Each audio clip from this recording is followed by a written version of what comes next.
All right. Hello, everybody, and welcome to Geopolitics in Conflict show. Very excited to be with you. We got an interesting topic. That's just what happened in Moscow recently. We're going to be addressing this the soft version of it, and we will be addressing some details on a Rumble right after this one here. So just bear in mind that there are certain terminology can be used, which is pathetic, but it is what it is, how it is. We know what the drill is. So we're gonna be just highlighting a few things here, and we'll detail later on Rumble. on Rumble. So before we get started, I am not just wearing a t-shirt to wear a t-shirt. Oh, yeah. We have brand new merch, and it's actually interesting and exciting. So I'll wear mine next time. Yes, so. I have David's here. But if you guys want to check it out, I put the link at the top of the chat. But we have fun, exciting merch. I didn't want boring merchandise anymore. Yeah. And so, if you guys were interested in supporting the channel, you go ahead and purchase this t-shirt. How much are they, by the way? I have no idea. You have to go look. Yeah, everything is a different price. So to me, I don't believe in if they are too expensive, that's a problem. Well, I mean, because that's what happened with my books. Yeah. When the publishers end up charging a book for $120, who's going to pay $120? You know what's crazy? Yeah, because it's in universities, right? It's in colleges. It's academic. The fact that is even a price for books at university is insanity. They're so expensive. But anyway, I just wanted you guys to know I'm not wearing a t-shirt out of nowhere. It is part of our brand new merchandise. I'll wear mine next time. So. Anyway, that's the way. If you want to support the channel, check it out. So anyway, we are excited. Please type in where you are joining us from, so we can know at least what part of the world you are joining us from here. And we will get into this topic in addition to some other aspects of it we're going to be mentioned. So all right, for starter, where do we start with this? Here's the thing that I need you guys to get. We don't have an answer. Let me just say this straightforward. There is no specific answer to what transpired in Moscow. Yeah. Yes, there is a group, and we're going to get into this because there are fundamental questions that ought to be asked. And those fundamental questions, because knowing, for example, I'm going to give you just a simple example that I'm very familiar with. In Russia, you can't own a gun. Yeah. So how did the guns end up being there? Yes. That's one. Second, the timing of it. Third is that the group that conducted this, usually that group doesn't attack. Usually that group attacks Muslim countries because they were active in Syria at some point.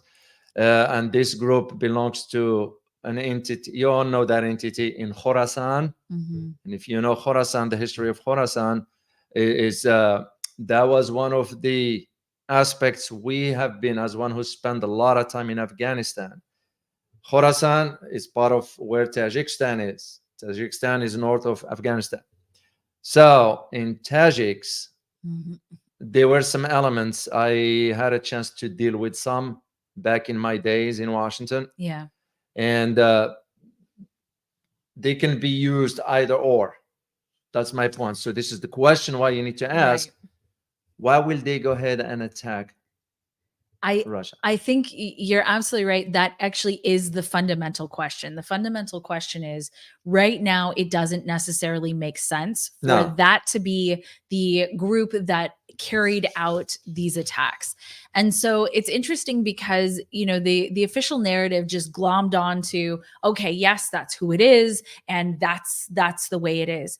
But it's been interesting as we have sort of watched a lot of truth unfold over the last few years, especially that most people are actually asking the real question, and that is why did this group commit this act of and this is what we're going to be detailing more on a Rumble. It's just, you all know, guys, we don't need to be beating the dead horse here. Now, the storming of the Crocus City Hall in Moscow, the four individuals, and I got their names here. Dalir Duran Miryozov, then Said Karami, Rash Bali Zudu, Shamsuddin Faridion, and Mohammed Zubair Faizov. Now the four will be. Now there is some. They've been they've been sent to trial yesterday. Yeah. They were appeared in court. One of them is like he's unconscious, completely whatever. But unconscious, it's beside the point. Now there's the conversation that's going on right now inside the Kremlin. Is two things. One is saying there's going to be now life sentence. Others saying no, you hang them. Yeah. Death penalty, basically. Not a hang them. I'm sorry. Yeah. Death penalty. So there's that conversation is going on. Right. Of course, in either cases, which I will be thinking from the Russian perspective, they will go with the former, meaning life sentence. Why? The nature of the information.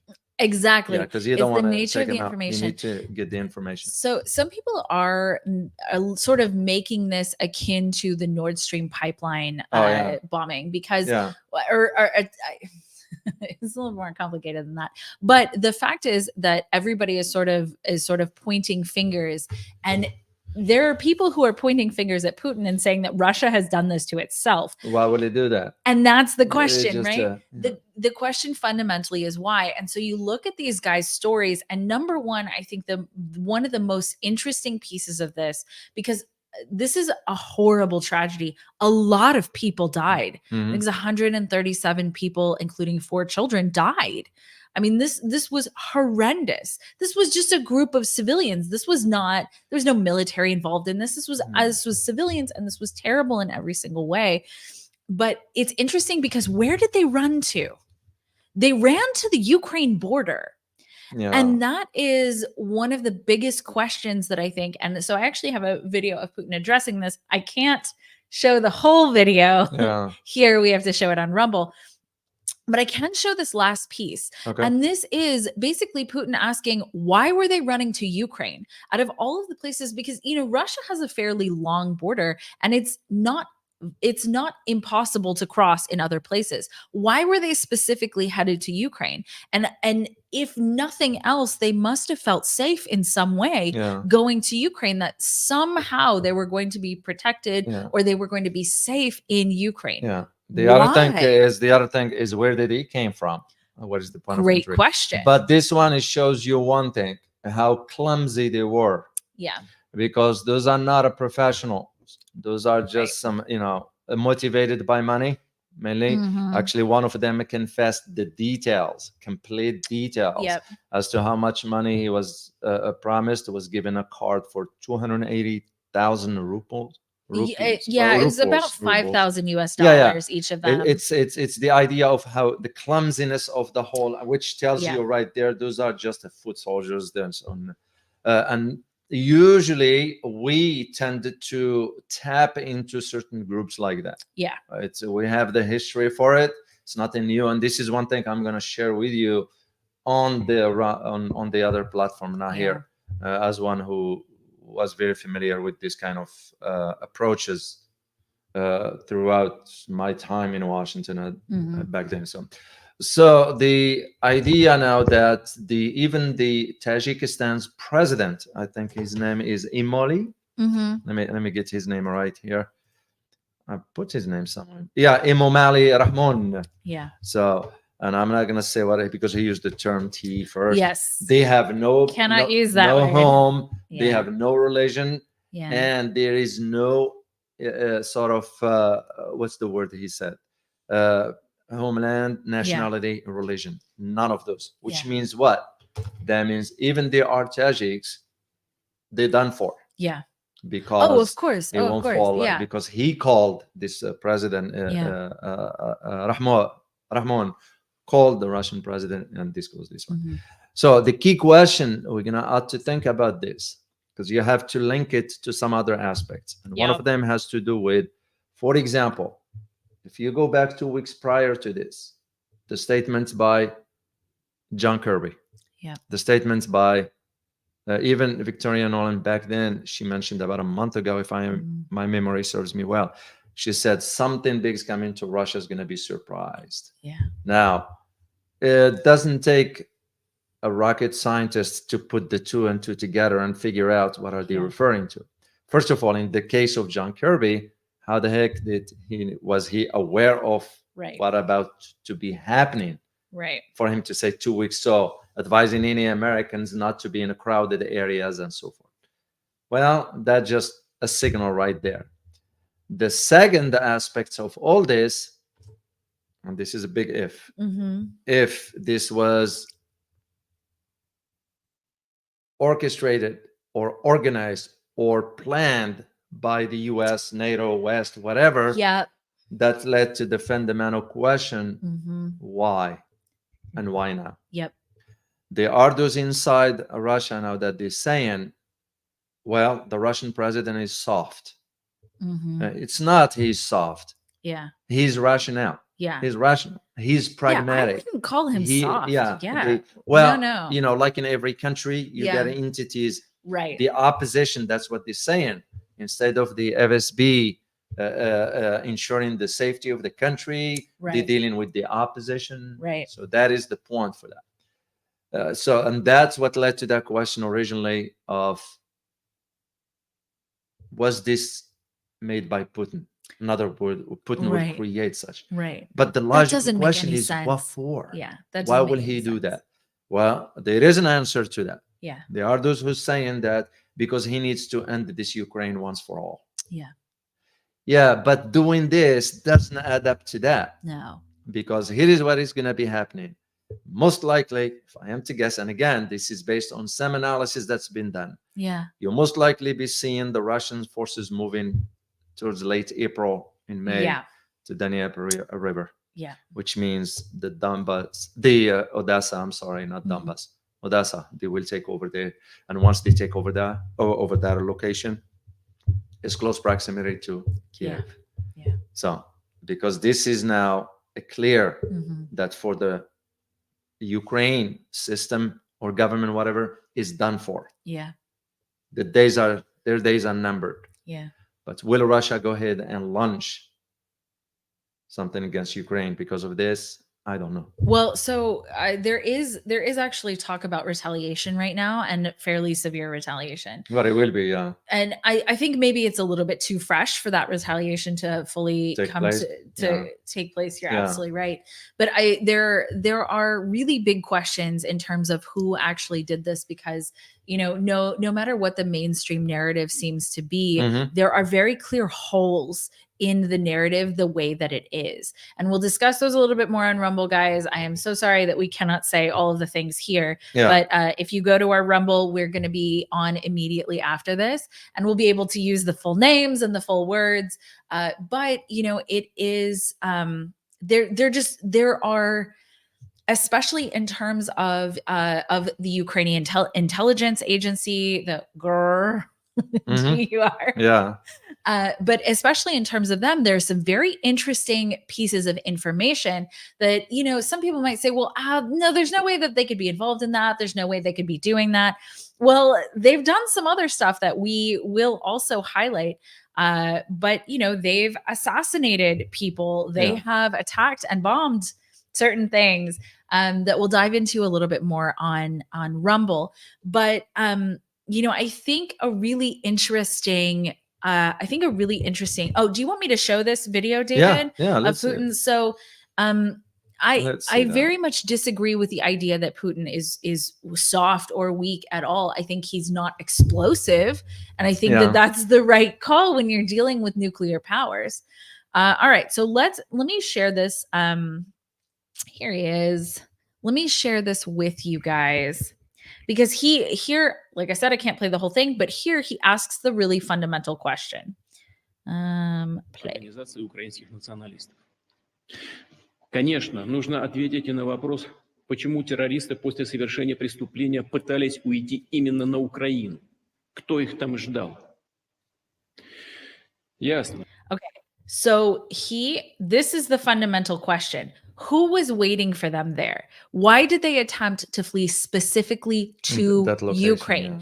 Through that location. And so one of the things I've actually, that I think is actually very interesting is something that you said earlier. And that is that these guys were not professionals. No. These guys were not professionals. They didn't really know what they were doing. And they ended up going. So my understanding is they actually came through Ukraine. I'm not totally sure if that's true because everything is sort of coming out right now, but that they attempted to go back the way that they came, which if you're any kind of professional, you know not to do that. Even if you're a thinking person, you know not to do that. Yeah.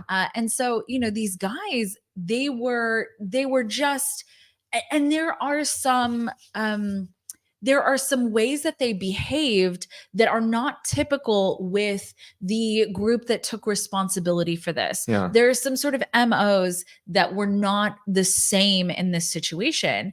And so that's really, I think, where the fundamental discussion here is if it's not this group, who is it and why? And so I want to dive into that because I do think we can talk about that. We can talk a little bit about who else might really be interested in this and why would they be interested in it. Yeah. So I think that it's an interesting theory to consider that Ukraine might gain something out of this situation, because right now what we're looking at in Ukraine is that they've more or less lost.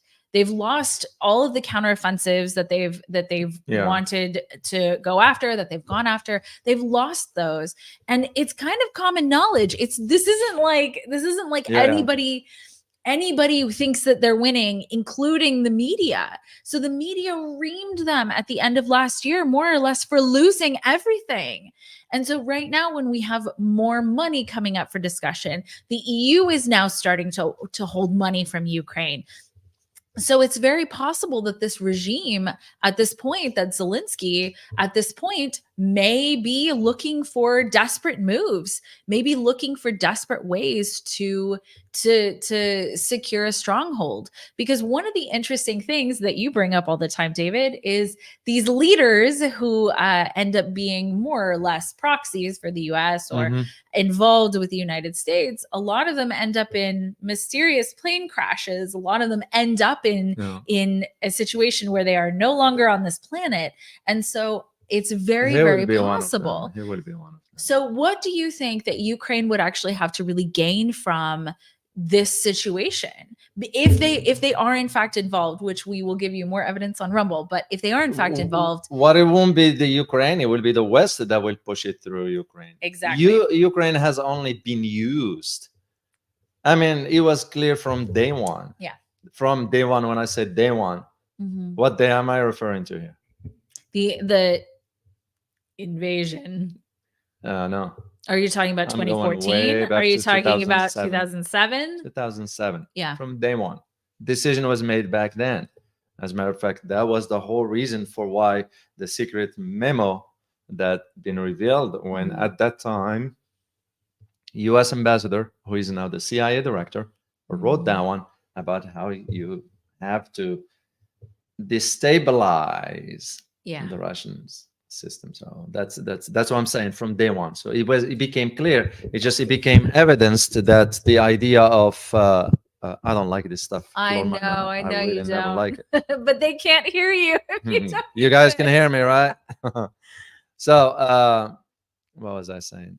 You were talking about destabilizing a government, destabilizing Ukraine, and how the current CIA director, who was once the ambassador to Ukraine, I forgot. So it'll come back to me. So it's just for how Ukraine been decided on to be used. The idea of if we are to say that is Ukraine did this or to benefit from it, is not Ukraine itself. It's the West, because the West is using, the concern with this is how far they're going to be pushing the Russians. And this is where that word has been coming up. Is Putin soft? Yeah. He's not soft. He is pragmatic. He is thinking strategically. However, it's getting to the point where it will be point of no return, basically. And because with what just happened now, if he doesn't respond forcefully, it's not going to settle well inside. Right. There is another theory that just I've been thinking about it as to usually possibility. And this is just thinking outside the box. What just happened in Russia recently? The elections? The is elections. That what you're talking about? Yeah. He won the elections. Yeah. 87% voted for him. Yeah. Could there be something for that? because you have to think about every possibility. Yeah. So it's just the timing of it that is very important to understand, let alone the individuals involved in this. So, and this is where I'm seeing, okay, Ukraine will do this. What for? Right. Yeah. I just don't see Ukraine being used as a stage. That's why taking off, coming back to Ukraine, it wasn't a smart thing of those groups. Oh my gosh, absolutely. Yeah, and it shows you how Absolutely unprofessional they are. So, but if this is the West and the US pushing this through, they're only getting to the point of where it will be no point of return, basically. Right. And Russia, based on the statements of Vladimir Putin, is ready to consider the nuclear option. Yeah. And I do know I wrote a book about Russia detailing all the stuff about their doctrine for the usage of a nuclear weapon. It's called A2AD or AD-A2. That's just one of those. However, I don't see that link there as far as Ukraine getting involved in something like this one, because definitely not for itself, right? Yes, definitely not for itself. I think that's one of the biggest criticisms of the entire conflict has been, what is Ukraine actually acting on its own, or is it at the behest of something else? And the reality is that Ukraine couldn't win the war by itself, no matter what. Like Ukraine, if it had just been Ukraine with absolutely no support, no help from the United States, no help from NATO, no help from nobody, they would not have been able to do this. Right. And so since that's the case, somebody else is pulling the purse strings, and we know who that is, right? It's not a mystery. It's the US. It's the US. It's the US, because the comedian Zelensky will be in no position. Comedian President Zelensky. It will be in no position to make decisions. That's why I'm saying his end is not going to be pretty. That's just the norm for it. But on the other hand, you have to think about the optics of it, the idea of how such an attack will take place inside Moscow. That is very, very problematic. Because one of the key is who provided the weapons inside. Inside.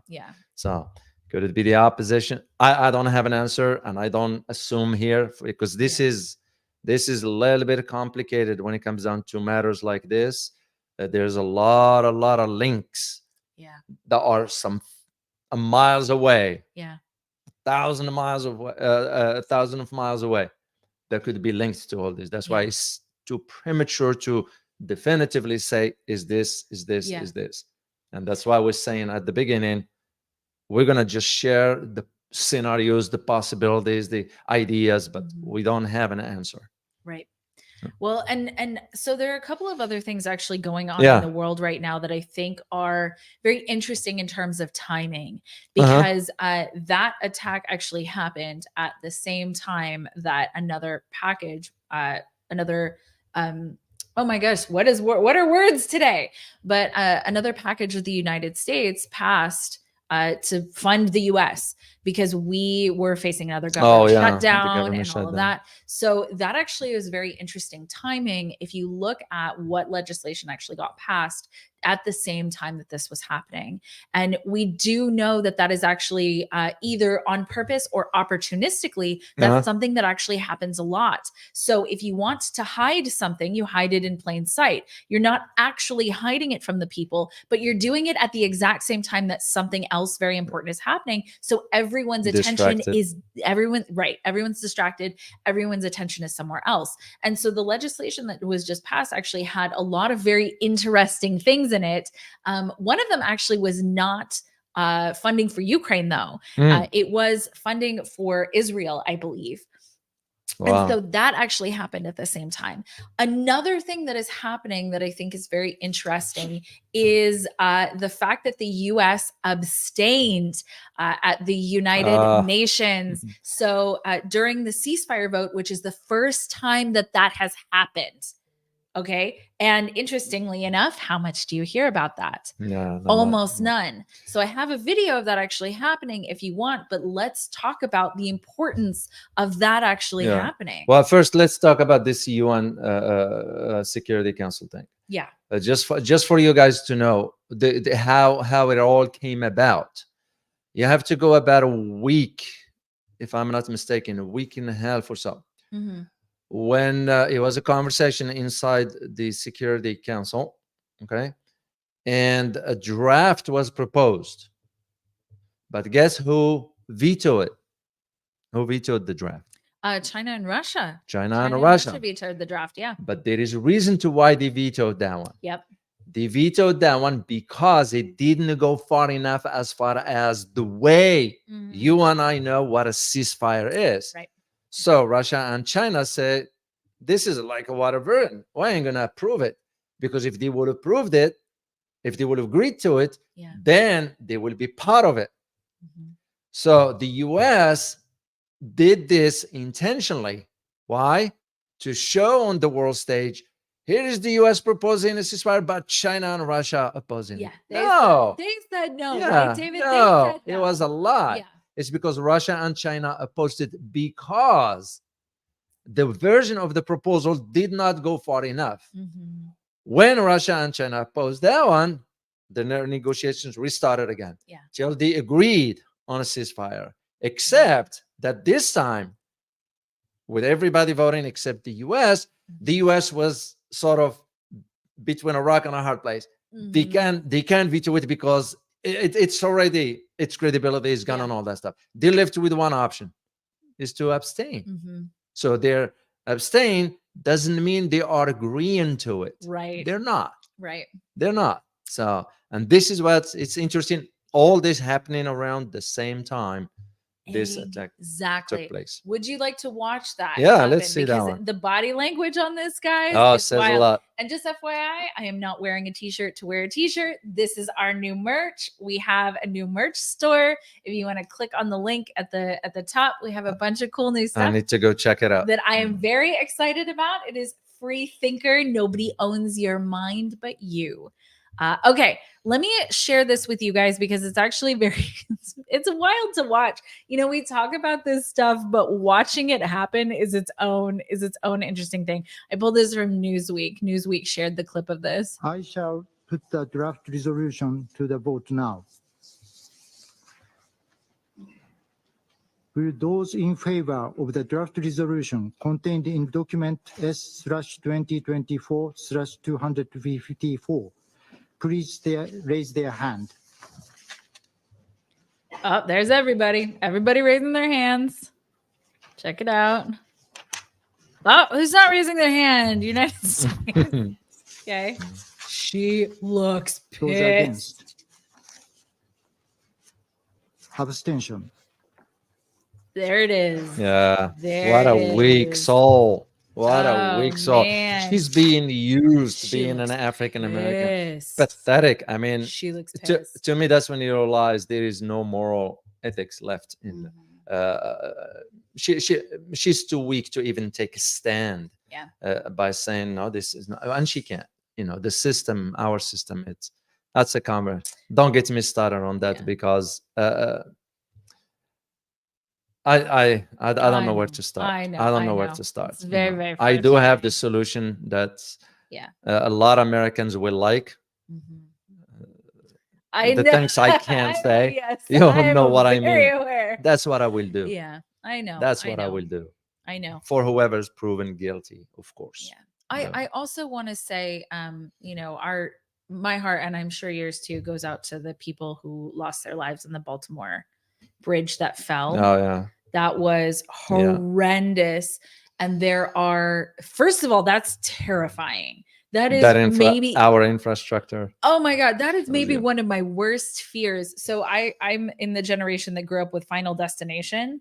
And Yeah. so all of us, I think, are terrified of that happening. And so to see it happen in real life, oh my God, what a tragedy. But there's some interesting things about that I'd actually like to talk about too. And that is, there are people who are asking the question, and we don't know the answer to this yet, right? Yeah. We don't know why the power failure happened in the ship. We don't know what happened at this point. I will say that it is interesting timing considering everything that's happening right now.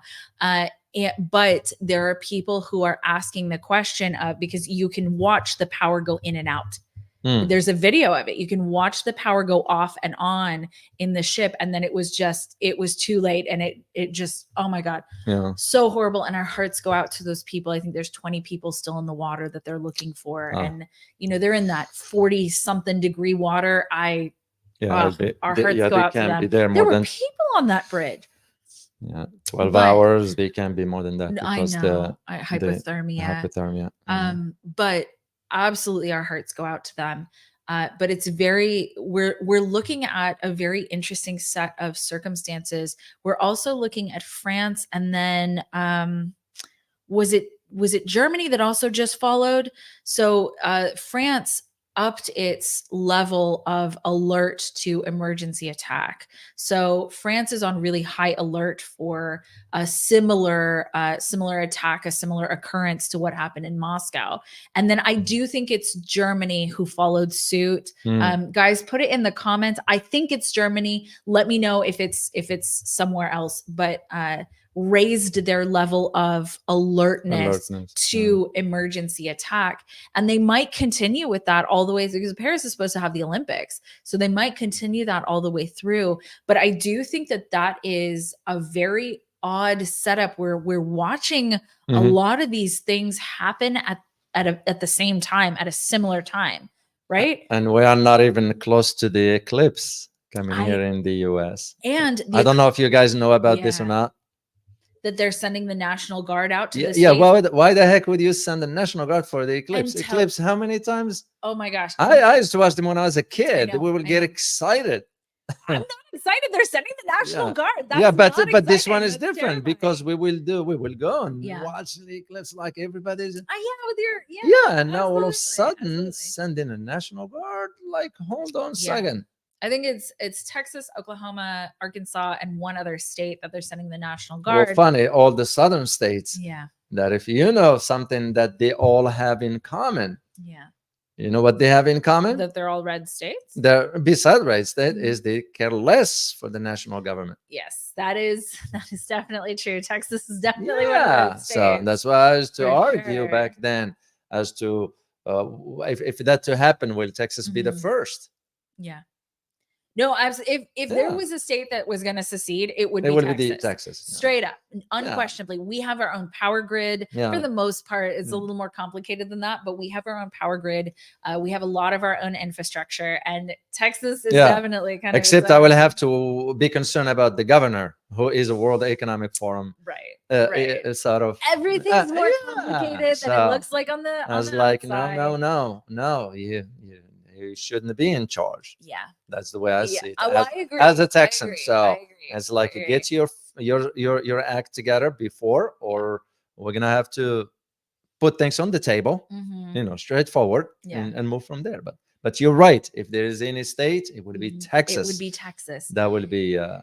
And what do you think? Will it happen in your lifetime? What seceding of Texas? Seceding from the union. Yeah. So I actually, there have been a lot of movies that have come out recently about the United States going into some kind of civil war. And there's one coming out. So there's the one that was on Netflix that the Obamas were part of. And then there's one coming out I think it's called Civil War or something like that.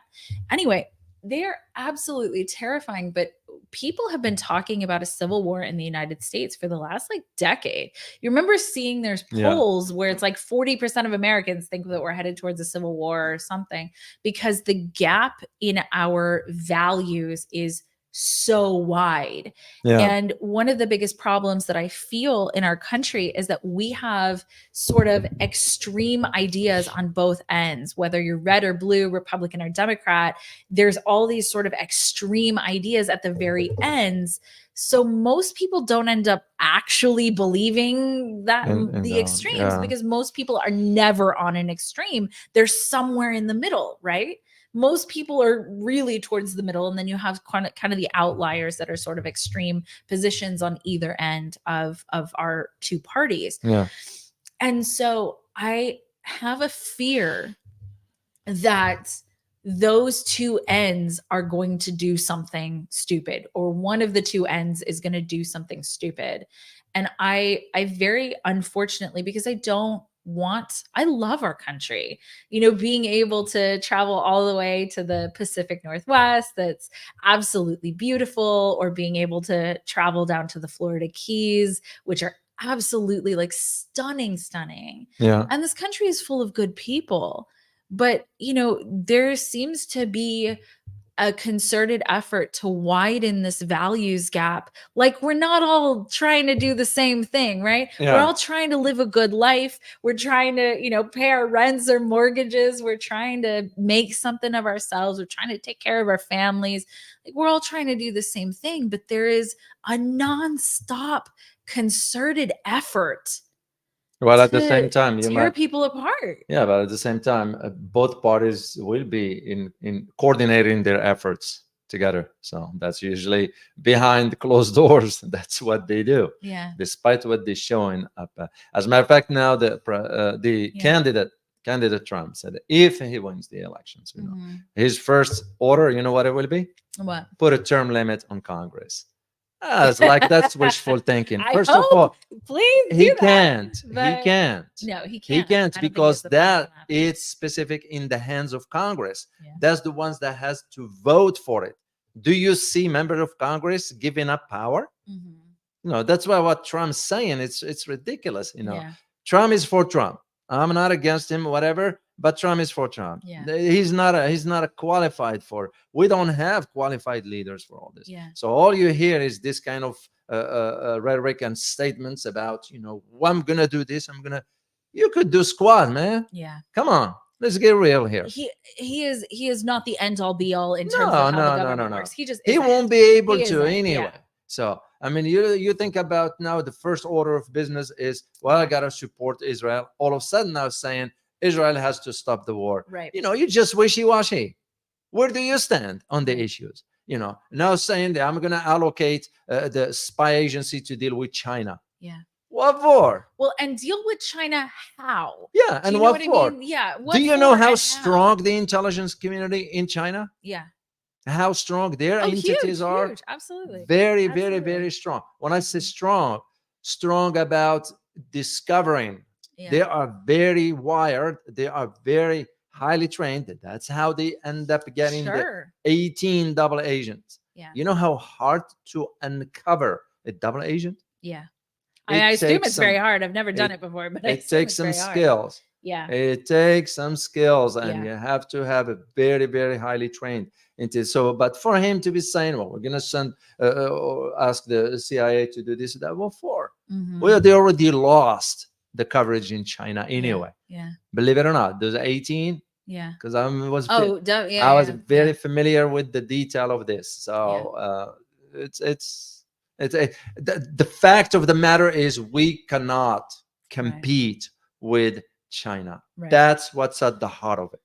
So when you don't compete, what do you do? When you can compete, what do you do? Well, apparently try and tear it down. Apparently try and distract them away from what it is. Success in a bunch of other ways. And let alone for us domestically, where the problems are, is that we have a dysfunctional Congress. Very. Did you know that the last bill or something that was voted on? All the Democrats voted for.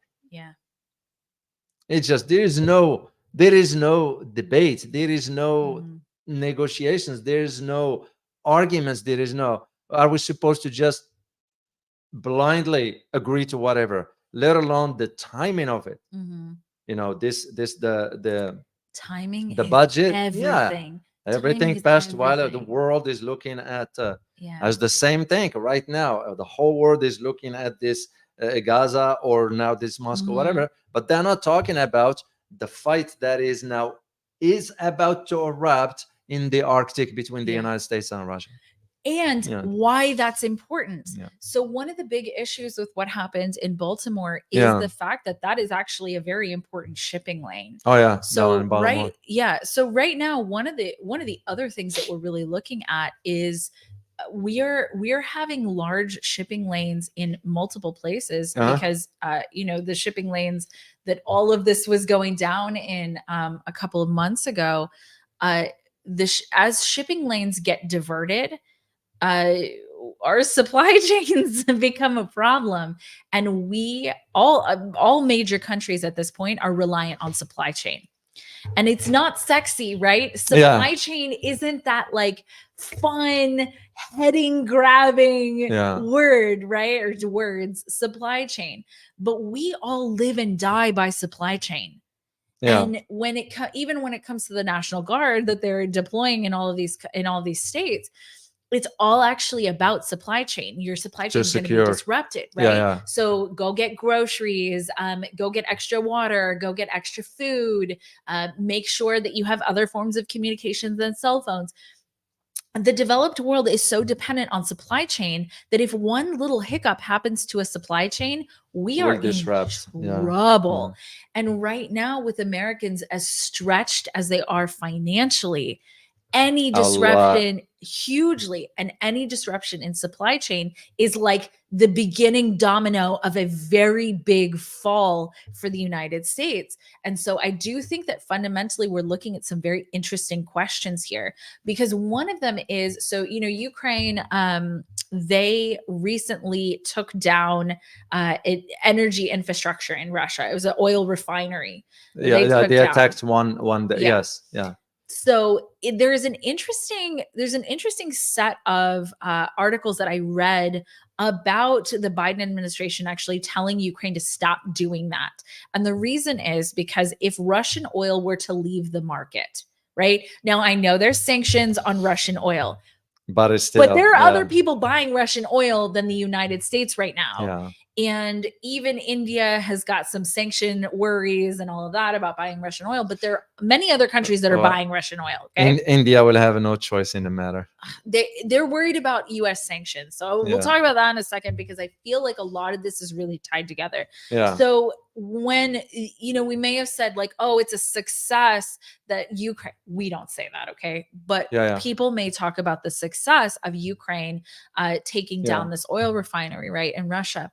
But the idea is that if Russian oil, if too much of that is done and Russian oil leaves the global marketplace, we will be competing with the countries that are currently purchasing Russian oil for oil. Yeah. And right now, the United States citizenship is so strapped for money, more or less, is so strapped for money that if gas prices were to go up, that might seal Biden's fate as not president. Yeah. So right now, everything is through the filter of the election. I thought he wasn't never. What? He wasn't never president. Well, it's a joke. Yes. Yeah. But so there's also a very interesting play that's happening behind the scenes where the US is actually very cognizant of the larger dissatisfaction that's happening with the US. So apparently the US actually dropped out of the top 20 happiest countries, which if people came here, I think they would think that most people were very unhappy. I think we should have been out of the top 20 a while ago. Altogether. Yeah. But the US just dropped out of the top 20 happiest countries. Yeah. And there's very, very good reason for that. Well, people are stressed out and all that stuff. So I know Finland came again first, but Finnish people are about to find out soon now that they joined NATO. Right. That status might not be there anymore. So they're going to find out, especially with the US now wanted to open up bases in Finland. So it's actually interesting that you brought up Finland, because I think a really big conversation. So I heard an interview with Colonel McGregor. And he was talking about NATO being actually very fragmented in itself.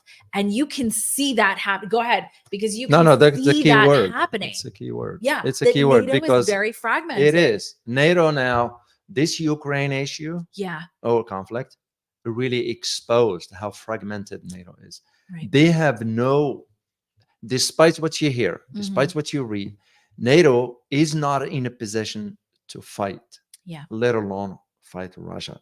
So which they only, then this is where you see some powerful countries like the US, for example, going and attacking Yemen. Well, Yemen, what does Yemen have to fight? A lot of poverty and misery. Yeah, but can they attack China? Can the US attack China? Can the US attack Russia? They cannot. They can cannot. NATO, even NATO, can they go and attack Russia? Yeah. They'll find out. Right. And this is my point. So the term you used is accurate. Yeah. NATO is fragmented, but the Ukraine conflict exposed that to the open. Right. Same thing for us. Right. Which will take you back to the conversation about the oil. Part of where the issue is also because our strategic petroleum reserves are so low. Yeah. So when you do that, of course, we all remember what happened in 1973. And this is why now you got some analysts inside the US, some financial analysts that's saying now the possibility of the crash that will be far beyond what was in 1929. Yeah. I don't know. Well, here's what I can say. I think that whatever the crash is that's going to happen in the United States is not going to happen before the election. No, it won't. It's going to happen after the election, for and sure. This is why you're seeing, if you notice something, there are some people now leaving the US. Oh, there's to tons other of people locations. the they are US. leaving the US. Because it will be just, mark my word on this, 10 years from today, it will be a different America. Yeah. It already is a different America. The United States that I grew up in is not what we have right now. We're done for. It's almost unrecognizable. We're done for. And again, we're done for because of our failed policies, not because of foreign invasion, not because, how much can we go and create tensions around the world? Well, fundamentally, though, this is the question in regards to that. If the United States did not go do that, what would happen to our economy? If we did not export war, what would happen to our economy? And in this, if you go and look at it, can the United States afford to stop exporting war? And unfortunately, I think the answer is no, because I firmly believe that peace and cooperation is the answer to what we need in this world right now. And create a generation that can compete. Absolutely. So, because now you get families that they're saying, I don't want to send my kid to college anymore. Well, first, most people cannot afford sending their kid to college because a couple $100,000 isn't viable for most people. Yeah. But the real question is, can the US afford to stop all of its wars? And I wish the answer was yes. Yeah. And so because you always have to ask, why the constant conflicts? What is happening here that there's always something? It's Ukraine, it's Israel. Before that, it was Afghanistan, and then Iraq, and then Vietnam, and soon it's going to be Finland. And so Finland, and China, over Taiwan. You have to ask why. Yeah. Because the export of democracy is not a reason to do that. It's not a reason to cause the mass suffering and misery that comes with war. And I know that there is honor. There are honorable people. There are wonderful people who are being sent to these places to do these things, these soldiers, these military people, right? Yeah. But fundamentally, is there really positive in war? There really generally is not. I'm open to there being an outlier, right? Like it may be. Sometimes you do have to act forcefully. I'm not absolutely. But again, as a last resort, right. you don't just engage. There are conditions where force will be needed. Yeah. If you look at the history of how it happened back in World War I and World War II and so forth, you're gonna have to think in terms of what took place back then, and circumstances have changed. The the setup of the global order is different from what it was back So then. different, yeah. And even the war itself, will it be fought on a different dimensions? And this is where NATO now is being exposed. That is so hollow, despite you get 32 members. Yeah. What for? That is it grew far bigger than when during the Cold War era. Yeah. That makes you just Why? wonder why. Why? If there was the whole reason for why NATO was established to begin with is to fend off the communism, well, or the Soviet Union, that is what Soviet Union ceased to exist in 1991. So why expand even further than that? But to go back to your point about we cannot afford to not engage in war, is because we are not preparing, let's say, the next generation of engineers, let's say, whatever. We are not doing this kind of stuff because we could fought our way through that temptation of tension, of creating conflicts by reallocating the resources right here at home. Absolutely. And you start building this, because to build me, your people back up. Because to me, that's what China did. Yeah. And again, I'm not saying we need to do it like China. For sure. China has its own system. We have our own system, but at least something to learn from. Right. Because that's what it was. You go back to the 70s where China was agricultural entity. Yeah. Aggregate entity. That's it. It was till they start to open up a little bit to the world. Well, opening up wasn't for just taking, it was also for the idea of building from within. That's what they end up doing. If we could do something like that, as far as starting to think about how about if we prepare the next generation to be competitive in the world. But who's going to be thinking like this when you have corrupted politicians in Congress, when you have the whole system that is so corrupted? So I read an interesting fact. My husband actually sent me this because the true love language of all men is sending sending articles to their wives. I don't. I know. I'm just kidding, but he loves doing it, and I love getting what he sends because he's very, very smart. My husband's very smart, and so he always sends me very interesting things. One of the things that he sent me was that Walmart actually raised the prices on their like brand food, right? Okay. Which is like the cheapest of the cheap. Okay. Yeah. So this is people's like sustainability food. This is not the food you buy if you were like rolling in money. Okay. You don't buy like, typically the like Walmart branded stuff. So they raised the prices on their branded food and posted record, absolutely like record profits. Wow. And it wasn't for any other reason than that they could. So this was not necessarily inflation related. This was not supply chain related. This was only related to the fact that they could, not that there was like extenuating circumstances. Yeah. And so a lot of companies have actually come under hot water recently for doing a similar thing. If you remember when egg prices went up, they didn't come back down, by the way. Do you remember when they went up? It was in anticipation of something that didn't happen. Well, because they blame it on inflation, right? And because they could blame it on inflation. But it wasn't inflation. No. So it seems to me that everyone who knows anything about economics in any way, which all these large corporations do, they're built on economics. Our politicians do. It seems like they're trying to get what they can out of the US economy before it collapses. Before they can't take anything else out of it. But it just feels like an absolute money grab before a collapse.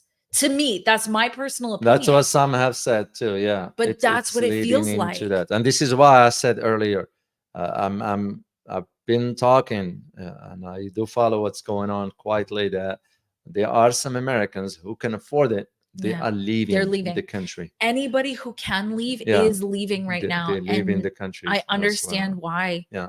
I understand. I would like to, if that would be a possibility for us, I would absolutely. Maybe we should start to think about that. I think that's worth thinking about, probably. Yeah. But there's a reason for that, and watching large corporations take what they can from the American people who are already suffering and struggling, that is that's a fundamental human rights violation. Because what is your if your responsibility is not to others, if your responsibility is not to take care of your customers, for example, where is your responsibility? Where does it lie? Does it lie only in yourself? Well, you live on the same planet. Your children live on They the don't same think like planet, that. right? But it's the truth. I mean, I what are they know. all going to do? Go live in bunkers by themselves? Yeah. Underground? Is that quality of life for them just to get a couple of extra bucks from some people who are struggling? Is that really worth it? Is that worth the couple of bucks that they get to make the world, to make our country unlivable for everybody else? Yeah. Is it worth it?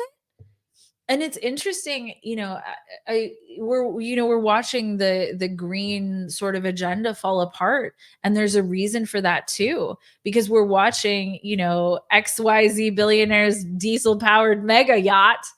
We're watching them fly everywhere in their private jets. We're watching them, buy cattle ranches that are apparently so bad for you. So we're watching, and if you're smart, watch the people who are in power because they know what's going on. Whereas the rest of us more or less have to analyze what we get from them. They're the ones who are at Davos. They know what's going on. They know what's going on when we don't. So watch what they're doing, because there's always signs to things before they happen. Yeah. Well, because they are thinking of moving the world in a certain directions if we let them. That's where the difference is. But if you have masses that are oblivious to what's going on, before any positive change can happen, you always have to educate the entity about it. Entity, doesn't matter who, masses, people, whatever. You have to educate the masses first. Because how can they stand up for something that they don't even understand? Absolutely. And you shouldn't expect them to do so, because you don't have any understanding. It's like talking about something you have no idea about, because you have never educated yourself on. This is where I see that the challenge for why, for us at least, I speak for us here in the US, why most Americans are, they just like unaware of it till it hits hard.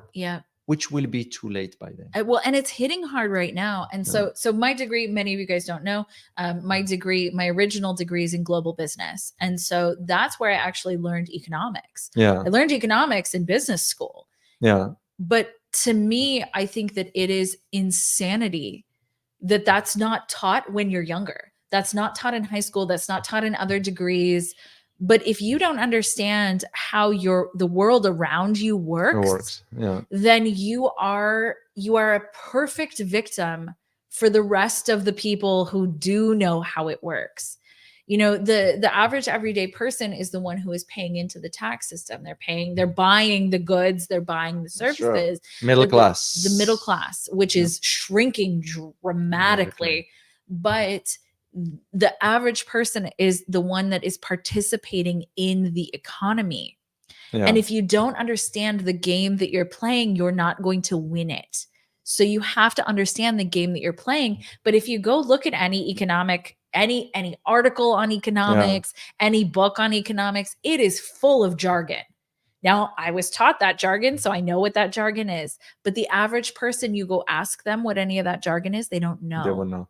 No. And so they're not educated, they're not literate in how everything they do actually works, because the economy is a set of people. It's a set of choices that are made by people. It's not some magical outside thing. Let alone the government will contribute to manipulating the masses. Oh, of course. That's when you hear about, well, our inflation went down, or our economy performed, or we gained 4.9%, which is a lie, by the way.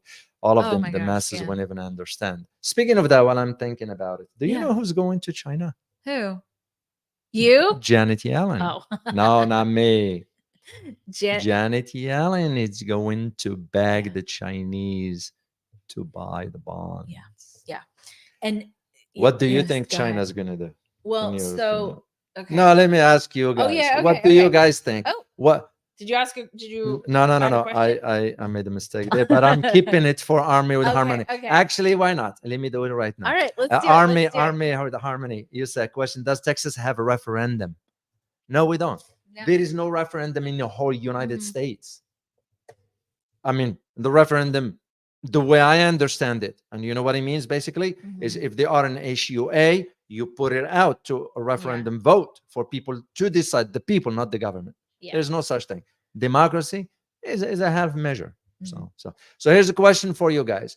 Do you think, should China lend money to the United States? Because that's what Janet Yellen is going for. Yeah. I just found that out. I was like, after all what we're doing and saying about China, Right. we are going, which is humiliating. Yeah. It's so humiliating. Well, so fundamentally, it's speaking out of both sides of the mouth. And Yeah. Janet Yellen is clearly doing this. The United States is clearly doing this, but so is China. I think China is one of the strengths that China has. Now, clearly, I have issues also with some of the things that China has done, but I'm very well aware of the strengths that they have. One of them is that their choices are strategic. Their choices are strategic and their choices look far into the future. Whereas the United States, one of our biggest weaknesses is that our government is very short-sighted. So they make policy based on the next quarter, or their next immediate cycle, election, whatever. the next immediate cycle, and not long term. That is not something China does. China looks long term and they think very strategically. What I do think is that China is not directly especially in the short term, interested in the US economy collapsing. If the US economy collapses, that is a shockwave through the rest of the world. So that's got to be gradual unless the rest of the world wants a giant upheaval, because the dollar is still strong in certain arenas, and the dollar is still very heavily used in many places. Not only that, a lot of people's economies, a lot of people's currencies are actually dependent on the US dollar. So unless the world wants an unbelievable upheaval, the US dollar has to remain strong-ish. De-dollarization is clearly happening. Okay, that is absolutely happening. But it's more nuanced than that, and there's more complexity than that. And China is well aware of what that is. So I think that that's going to be a strategic choice for them, whether they buy them or not, whether they choose to do that or not. It's going to be a strategic choice for them, because I don't actually, unfortunately, other than the United States, I don't see that many other countries that want to bring the rest of the world down. They know what's at stake here. And apparently Europeans did. Yeah. They allowed themselves to be brought down. Yeah. To me, it was like ridiculous that the German leader, the French, the British, the whatever other European, Italians and so on, all of them were wimps. I'll use the term, because they showed how weak they are, and by as a result, their economies now you look at the Europe as being, it's going on its way of deindustrializing. Yeah. Because that's where it's headed. Yeah. So Germany, and that was the whole idea for what we did to prevent the rapprochement between Russia and Germany economically. Can you imagine your economy having access to cheap energy? And look throughout the history, every economy that thrived because of access to energy. Well, and World War II was won because of access to energy. Yep. Japan didn't win it because it did not have access to energy. Right. Makes you just wonder. And that's the whole idea of it. So the rest of the world, I would say the rest of the world is the Western world. This is where we have to make the distinction here. It's because if you look in Asia, it's a different picture altogether. You look at right now what's going on in certain parts of of Asia. Like, for example, now what China is doing with Cambodia. Or you look at the other way, what Philippines now that took about face. All of a sudden. Then you look at what ASEAN stating. Then you look at, for example, what Thailand wants to do about some projects with China. You look at Vietnam and so forth. Just my point. when we say the rest of the world, we mainly referring to the Western world. Right. Look where our neighbor to the north, Canada, is. Yeah. Where Canada is. Yeah. I never thought I would ever hear. Oh my gosh. Oh my gosh. I know. Since I was a kid, I always think of Canada, this neutral, independent, nice place, wonderful people. True colors are showing. Yeah. The people are. Yeah. The Canadian people are. Amazing. Wonderful people. Canadians are. Yeah. It's their that dictator T. Yeah. Man, it became, to me, I was shocked to see what he is amounted to. Really. I think Canadians are shocked too. Well, yeah, they're gonna have to. It amazes me that why we don't have that ability of firing a prime minister or a president or whatever. We should have that ability to do that in a democratic system. Put it to vote. This is why a referendum doesn't work for us in America. You might have it in some state. An Army with Harmony mentioned that in Oregon they do have referendum. But it might be unlimited, but that's why we don't hear much about it. Right. So, but to me, on a national level like this, put it to the people. Do you guys want the current president to stay in office or not? If he's doing a good job, yes, he stays. Right. Or she stays. If he or she does not do a good job, get out. Yeah. Do early voting, whatever you have to do. But we don't have that luxury. Well, here's the thing. If you are a person in power, how much do you want somebody else to actually have power? Yeah. You don't. And so we have a whole bunch of people in power who don't want anybody else, and they don't want anybody else to have their power. It's actually it's one of the most interesting studies to look at the personalities of the people who are in leadership positions. Yeah. I remember, do you remember this, David? There used to be hero worship for billionaires.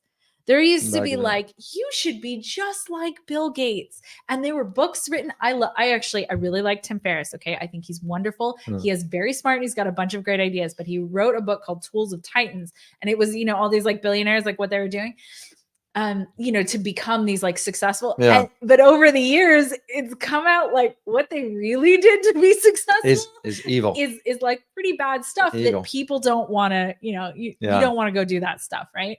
And so that's really what it took for these people to become, the ultra powerful that they are. But that type of personality doesn't want to share power, or they would have before this point. Yeah. They would have shared the power before they got to the top, and they didn't. And in most cases, they did it by stepping on other people, squashing other people, and stealing their ideas. Like what Bill Gates did. Whoever may have done that, but like stealing their ideas, or the fact that these large corporations here in the United States, especially, but all over the world. I mean, how many sweatshops exist in the world, right? How much prison labor exists in the world? It's a lot. So these large corporations didn't look out and say, wow, I'm going to pay these people so much money. They're going to work in these really great environments. Yeah. And it's going to be so wonderful for everyone who is associated with touching our product.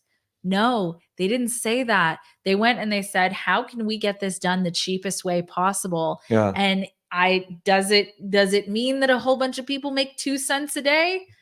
Okay, so be it. So those people are not going to give the power back down to the person who's making 2 cents an hour, and that's who's actually building their company for that. And the same argument can be made about members of Congress. That's why. Sure. I think so what Trump said, I'm going to sign legislation to term limits. It's nonsense. Yeah. It's nonsense because it's Congress that has to do it. Now, there is another way, which a lot of Americans do not know. And this is based on the Constitution, believe it or not. What is it? We generate 20% of the state's signature, Congress by law, by Constitution, is forced to take that on. Right. But apparently we all know how the voting is going to go. Right. This is why, to me, the referendum comes in, turn it over to people. Right. We don't want to vote. Right. Do we want to have a term limit or not? Yeah. And we all abide by the results of the vote. Yeah. To me, that's the right thing to do. If you are to do it this way, you do the referendum, you put the question in the ballot, and people will vote. You count the vote. The majority rules. If we say yes, we want to maintain the status quo as is, or no, we want a term limit, and you put in but We don't have that option because it doesn't exist. Well, but here's the thing. So yes, that would be the thing to do. Yeah. The thing to do would be for the American people to stand up and peacefully, this is a peaceful way to do that. But when everyone thinks that the other side is the enemy, when everyone is divided in so many ways, you're this group of people, so you're super different and super dangerous. How many times have you heard that? Like, this idea is dangerous. Oh my God, this idea is dangerous. You're just like, what? What are you talking about? We're allowed to have conversations. That's important. It's actually important for the future of humanity.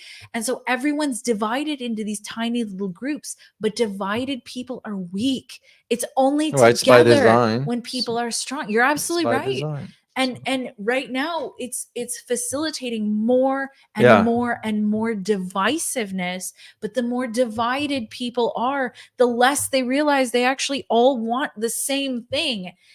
And the ways that people have of getting to it are actually not that different. And so there's been this widespread for years and years and years, more or less, campaign to divide people. Yeah.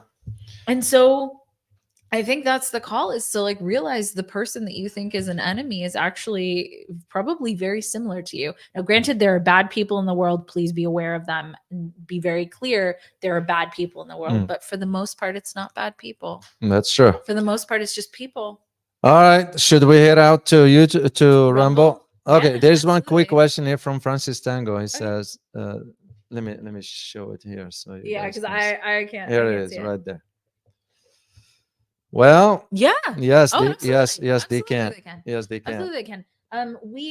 I'm not in the chat for the most part, guys, because I obviously can't like read and also talk. Yeah. But every so often I'll go back through, and they hold comments. And sometimes it'll let me release the comment and sometimes it won't. But absolutely.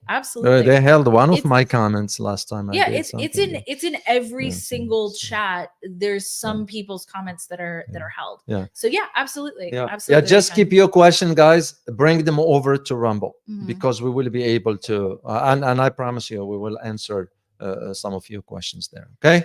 So I hope you guys find this very informative, and we look forward to seeing you soon. So remember, join us. Do they have the link for? Let me grab the link for Rumble now. This would be easier for our viewers to. I have to grab it first, guys. If you have it, please put it in the chat. Yeah, please. Just makes it easier for everybody. Because I have to go find it. That's no worries. And also check out our merch. That's why I'm wearing a T-shirt, which is not normal. But I'll wear mine next time. Yes. Next time. Please wear yours next time. I'll put it in the chat after we leave. Okay. As always, prepare yourself for changing world order. See you soon. Bye-bye.